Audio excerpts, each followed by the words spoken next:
जैसा कि हमने पिछले पार्ट में देखा था कि स्नो वाइट एल्स की फैमिली को लेकर बाजार आ जाती है, जहां वो इजाबेला से मदद मांगती है, मगर वो रानी को धोखा देने से मना कर देती है। ये बात सुनकर वो लोग उदास हो जाते हैं और वहां से जाने लगते हैं। तभी हम देखते हैं कि उनके सामने रानी आती है और अब हम देखते हैं कि वो स्नो वाइट के पास जाती है और उसे कहती है कि ये अंगूठी खरीद लो।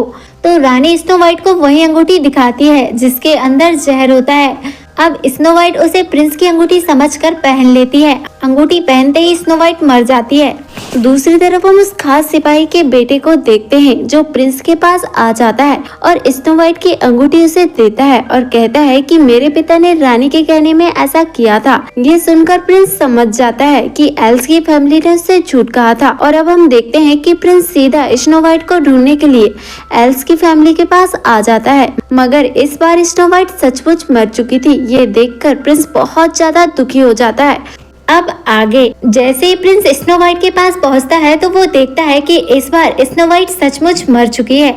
इसलिए हम देखते हैं कि प्रिंस बहुत ज्यादा दुखी हो जाता है और वो स्नो से माफी मांगने लगता है। तभी प्रिंस की नजर स्नो वाइट की अंगूठी पर जाती है तो वो उसे निकालकर अपनी वाली अंगूठी पहना देता है। जैसे ही वो अंगूठी निकालता है तो रानी का जादू खत्म हो जाता है और हम देखते हैं कि स्नो वाइट दोबारा से जिंदा हो जाती है और अब प्रिंस राहत की सांस लेता है। इसके बाद वो लोग प्रिंस को रानी के बारे में सब कुछ बता देते हैं। प्रिंस भी रानी के साथ जंग लड़ने के लिए तैयार हो जाता है। वहीं पर एल्स की माँ प्रिंस को बताती है कि चाहे कुछ भी हो जाए रानी की आंखों में मत देखना, वरना वो तुम्हें काबू में कर लेगी। प्रिंस उन्हें बताता है कि रानी के बहुत सारे दुश्मन हैं, मैं सबको इकट्ठा कर लेता हूँ और प्रिंस ये कहकर वहाँ से चले जाता है। यहाँ पर एल्स की माँ बताती है कि प्रिंस वही योद्धा है जिसके बारे में जिक्र भविष्यवाणी में हुआ था कि एक दिन ऐसा योद्धा आएगा जो एल्स को इंसानों की गुलामी से आजाद करवाएगा। प्रिंस अपने सलाहकार को आकर कहता है कि सारे सैनिकों को तैयार करो, हमें रानी के महल में हमला करना है।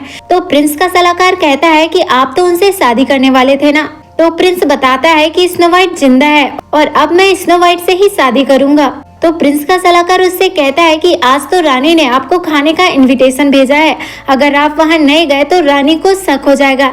इसलिए प्रिंस का सलाहकार उन्हें रानी के पास जाने की सलाह देता है और कहता है कि मैं बाकी लोगों को रानी के खिलाफ तैयार करता हूं। अब हम देखते हैं कि प्रिंस भी अपने सलाहकार की बात मान लेता है। प्रिंस रानी के पास आता है तो रानी को सब कुछ पहले से पता होता है, लेकिन जब प्रिंस रानी के पास आता है तो रानी को सब कुछ पहले से ही पता होता है। एक्चुअल में प्रिंस का सलाहकार रानी का ही आदमी होता है जो कि प्रिंस के साथ धोखेबाजी कर रहा होता है और वही प्रिंस की सारी खबर रानी को देता था। अब रानी प्रिंस को बंदी बनवा लेती है। यहाँ हम प्रिंस के पास एक और एल्स इंसान को देखते हैं जो कि स्नो वाइट के साथ यहाँ पर आया था और उसे बंदी बना लिया गया था। प्रिंस उससे कहता है कि मैं तुम्हें यहाँ बचाने आया हूँ। तभी वहाँ पर रानी आ जाती है जो प्रिंस से कहती है कि मजबूरन मुझे तुमसे शादी करनी होगी, क्योंकि शादी के बाद ही कानूनी तौर पर तुम्हारा राज्य मेरा होगा। मगर प्रिंस रानी से शादी करने के लिए मना कर देता है। वहीं पर रानी प्रिंस को अपने वश में करके उसे शादी करने के लिए मना लेती है। आगे हम देखते हैं कि रानी अपनी सेना को प्रिंस के राज्य पर हमला करने के लिए तैयार करती है।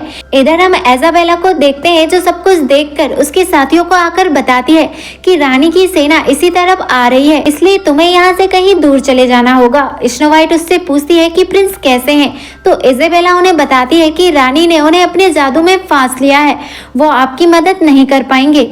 ये सुनकर सभी लोग वहाँ पर परेशान हो जाते हैं। वहीं हम प्रिंस को देखते हैं जिसने बहुत ही चालाकी से रानी की वो चाबी निकाल ली थी जिससे वो एल्स को आजाद करा सकते हैं। यहाँ हमें पता चलता है कि प्रिंस पर रानी के जादू का कोई असर नहीं हुआ था, क्योंकि प्रिंस ने यह सब चाबी को हासिल करने के लिए किया था। अब प्रिंस वहाँ सभी एल्स को आजाद करवा देता है। इधर हम रानी को देखते हैं जो स्नो वाइट और उसके साथियों को घेर लेती है। यहाँ हम देखते हैं कि स्नो वाइट और एल्स रानी के सिपाहियों के साथ बहुत ही बहादुरी से लड़ते हैं, मगर रानी की सेना की तादाद बहुत ज्यादा होती है, इसलिए वो सिपाही स्नो वाइट और उसके साथियों को घेर लेते हैं और उन्हें मारने ही वाले होते हैं। तभी वहाँ पर अनंत अग्नि का रक्षक डार्क एल्स आ जाता है और वो रानी के सिपाहियों पर टूट पड़ते हैं और तब तक प्रिंस बाकी के एल्स को लेकर वहाँ पर आ जाता है और यहाँ पर एक जबरदस्त युद्ध छिड़ जाता है। मगर एक सैनिक पीछे से आकर स्नो वाइट को पकड़ लेता है और रानी के सिपाही प्रिंस को बहुत ही बुरी तरीके से घायल कर देते हैं, जिसके बाद युद्ध रुक जाता है। तभी वहाँ पर रानी आती है और सभी एल्स से कहती है कि अपने हथियार फेंक दो, वरना तुम्हारे प्रिंस को मार दूंगी। अब प्रिंस की जान बचाने के लिए सभी एल्स अपने हथियार फेंक देते हैं। वहीं पर रानी प्रिंस से शादी करने के लिए वहां पर एक पादरी को बुलाती है और पादरी रानी के कहने पर प्रिंस और रानी की शादी करवाने लगता है। तभी वहां पर एल्स के छोटे भाई को होश आ जाता है और वो स्नो वाइट को आजाद कर देता है। यहाँ हम देखते हैं कि स्नो वाइट बिना देर करे तलवार उठाकर रानी की गर्दन उड़ा देती है। रानी के मरते ही सारे सैनिक उसके जादू से आजाद हो जाते हैं और वो सभी एल्स को छोड़ देते हैं, मगर यहाँ पर प्रिंस की भी मौत हो जाती है। ये देखकर स्नो वाइट बहुत ज्यादा दुखी हो जाती है। अब स्नो वाइट को ऐसा देखकर सभी एल्स अपने जादू से प्रिंस को दोबारा जिंदा कर देते हैं और अब प्रिंस और स्नो वाइट की शादी करवा दी जाती है और इस तरह से दोनों राज्य एक हो जाते हैं। साथ ही सभी एल्स गुलामी से आजाद हो जाते हैं और इंसान और एल्स एक साथ रहने लगते हैं। इस तरह से इस प्यारी सी मूवी की हैप्पी एंडिंग हो जाती है। अगर आपको यह एक्सप्लेनेशन पसंद है तो वीडियो को लाइक और चैनल को सब्सक्राइब जरूर कीजिएगा, क्योंकि आपका एक सब्सक्राइब हमारी इंस्पिरेशन का कारण बनता है।